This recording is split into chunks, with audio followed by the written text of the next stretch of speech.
July 7, 1892 itinatag ang kilusang KKK na kilala bilang kataas-taasan kagalang-galangang katipunan ng mga anak ng bayan na lumaban sa mga kolonyalistang Espanyol. Ito ay itinatag sa isang bahay sa Azcaraga Street, ngayon ay Recto Avenue, sa San Nicolas, Manila. Ito ay bahay ni Deodato Arellano.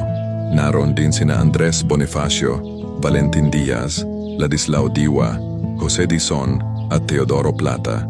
Ang pangunahing layunin nito ay ang pagkamit ng kalayaan mula sa Imperyong Espanyol sa pamamagitan ng isang armadong revolusyon.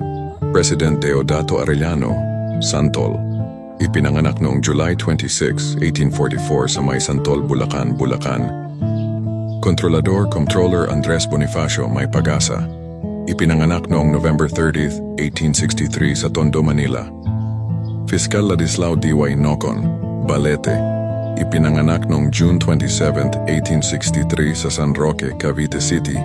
Sekretaryo Teodoro Plata, Pangligtas. Ipinanganak noong 1866 sa Tondo, Manila. Tesorero Treasurer Valentin Diaz, Walang Gulat. Ipinanganak noong November 1, 1849. Jose Dizon Montgomery. Ipinanganak sa Binondo, Manila.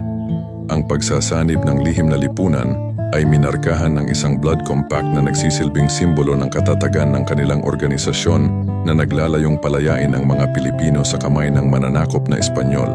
Deodato Arellano, 1892-1893. Ang unang pangulo ay ipinanganak noong July 26, 1844 sa May Santol, Bulacan, Bulacan kilala sa tawag na Santol, Roman Basa, 1893-1895. Ang ikalawang pangulo ay pinanganak noong February 29, 1848 sa San Roque, Cavite, city kilala sa tawag na Liwanag. Pinalitan si Arellano noong February 1893 matapos ituring ni Bonifacio na hindi mabisang pinuno si Arellano. Andres Bonifacio, 1895-1897. Ang ikatlo at huling pangulo ay ipinanganak noong November 30, 1863 sa Tondo, Manila kilala sa tawag na May Pagasa Kalaunan, ay pinalitan si Basa sa isang hakbang na maaaring ilarawan bilang isang kudeta.